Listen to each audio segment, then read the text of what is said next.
Henry David Thoreau once wrote, "We make ourselves rich by making our wants few." With the shift towards minimalism and frugality, there is a lot of information out there on things you can do to keep your wants few and your account fat and healthy. Of course, some of these are common suggestions. Save, budget, ignore the Joneses, and so on. But there's more that you can do. Number 10. Shop around for your insurance. Your insurance is bound to run out at some point. Rather than renewing it immediately, shop around for something new. Insurance companies are always upping their benefits and packages, so you need to look around for what will work for you. Your coverage will also change because your circumstances will certainly change. If you were paying more because of the kind of job you were doing, but moved to a less risky work environment, then you will have to update that and get something that matches what you are looking for. The same is true for your car insurance, house insurance, health insurance, and any other insurance you might pick up. It will take only a few minutes, but this will be great for your bank account in the long run. Number 9. Unplug your gadgets. Most times we leave our gadgets and electronics on standby, but we can save a considerable amount of money in bills if we just unplug them for a little while. This is a good discipline to pick up and will keep you conscious of how you use your gadgets and utilities. Unplug your phone and laptop when they are fully charged. This will ensure that their battery lasts for longer so that you don't have to replace them often. You also won't have to pay off a hefty bill. Some people consider giving up their laptops as well and going for cheaper alternatives.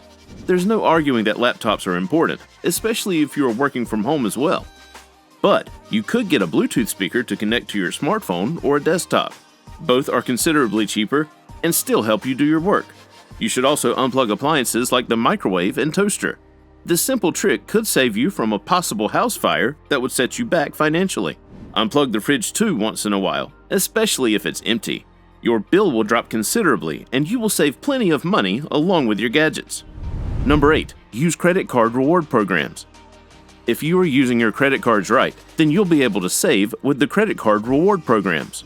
Credit cards usually have 3 rewards: cashback, points, or miles. Depending on which credit card you use, you might be eligible for one of those programs and you could get gift cards, travel reservations, or cash back deposited directly into your bank account. If you use multiple cards, then you'll be able to claim more rewards. Most people make arguments against credit card usage, rightfully so sometimes. But if you learn to make the system work for you, you will be able to spend and save all at the same time. You need to find out the process your credit card company employs to give out the rewards before you can claim anything. Make sure you satisfy the different requirements and enjoy the benefits of using your card. Number 7. Make your own gifts. Gift giving season is an all-year-long season. You can't program when your friends and relatives will have babies or a wedding or a housewarming or their birthdays. These are all situations that call for gifts. Giving gifts is a good thing. We all like to receive gifts too, so it's just right that we return the favor. But we shouldn't let it get out of hand. The average American spends over $600 a year on gifts. This is a lot of money that you can shave considerably by making your own gifts. Pinterest is ripe with ideas to put your skills to good use. A card is a common item to give, and you can make your own that is silly or expressive. You could knit a sweater or make a decorative item. Get your nieces and nephews a handmade toy. A collage is also thoughtful. Some people write out songs that express exactly what they think of the other person. When it comes to gifts, the thought matters, but saving money should matter too. Don't go broke trying to get your neighbor a car when they don't even know how to drive. Number 6. Have a staycation.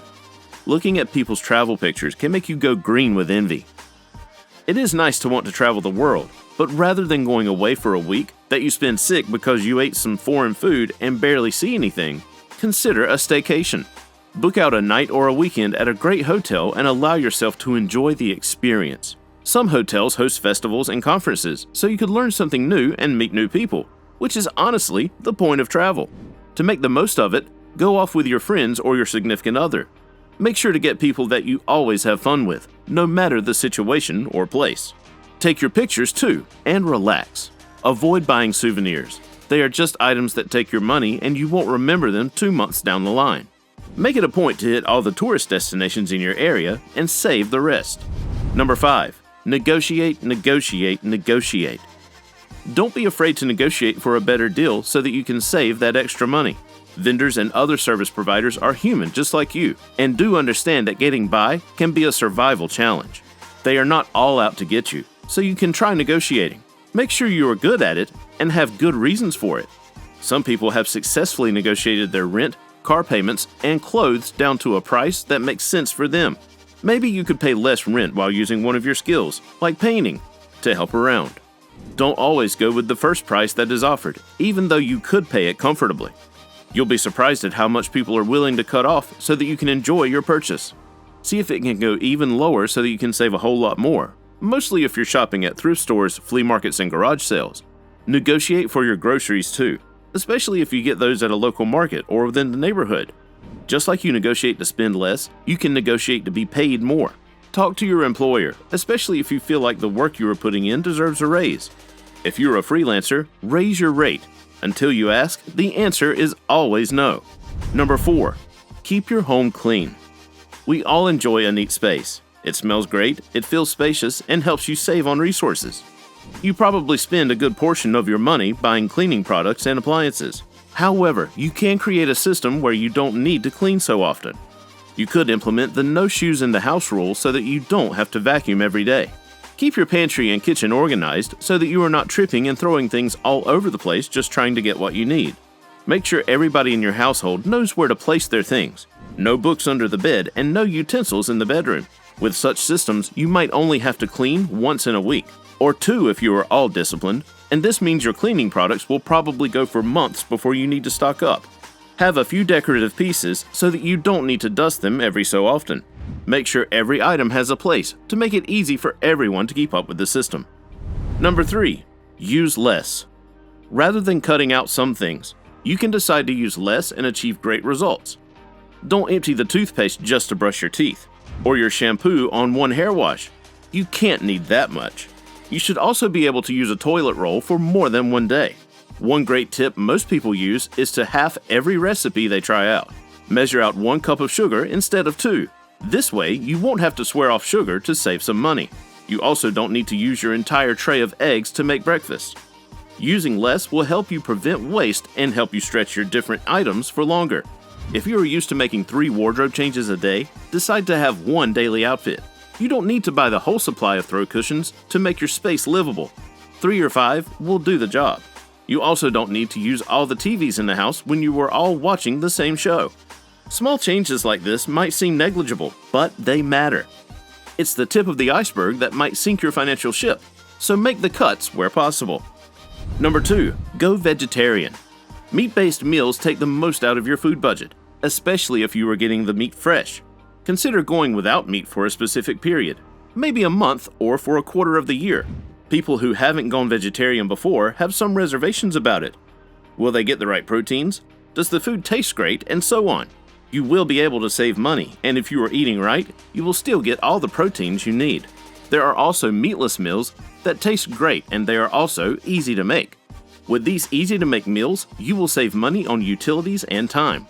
Most people think that you can't make a variety of dishes with a vegetarian diet, but you can have options, especially if you are signed up for food delivery services like HelloFresh. Such packages come in the perfect portions to avoid waste and with different recipes for you to try. If you are not sold on going meatless, then reduce the frequency. Decide to eat a meat-based meal once in 2 weeks. Before we get into number 1, make sure to check out the links in the description for our best recommendations to boost your savings. Number 1. Stay in the know. Someone once said, if you think education is expensive, try ignorance. You pay extra for your ignorance. Don't be so attached to how you've always done things that you fail to take advantage of new information.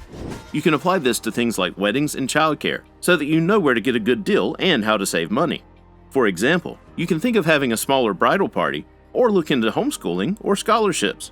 You can also find free courses online to upskill yourself and the people in your household. All that matters is that you know where to find this information and actually use it. But this especially works where your health is concerned. If you have ever been sick, you know how much of a nightmare it can be. Doctor visits, medicine, and whatever else science suggests, none of which are cheap. There is so much you can do to eliminate your need for a doctor. An apple a day keeps the doctor away, so you need to watch what you eat first.